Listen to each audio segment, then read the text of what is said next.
to me and to Lucky was real and true. Naye ekyantuukako n'ekyatuuka ku Lucky kyali kyekyo ate nga kituufu, kya bulijjo nga kituufu. That Lucky is dead and I'm locked inside my head and can't get out. Nti Lucky afudde ate bansigaliddemu nga sisobola kufuluma bweru. I can't wake up nga sobola kuzuukuka, but I can hear naye nga nsobola okuwulira. I can feel nga mpulira bulungi. 2.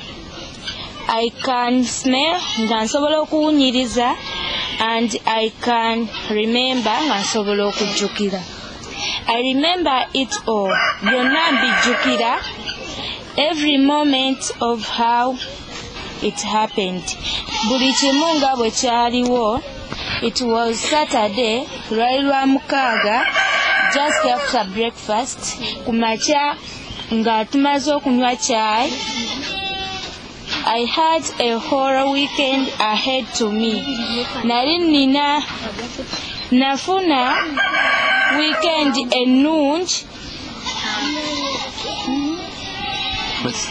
Which what is I it? had the whole weekend ahead of me. Still to come. Yeah.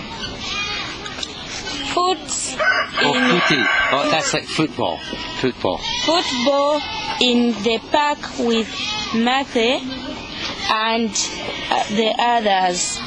Netusamba akapiira mu park ne Mathe n'abalala. Then I'd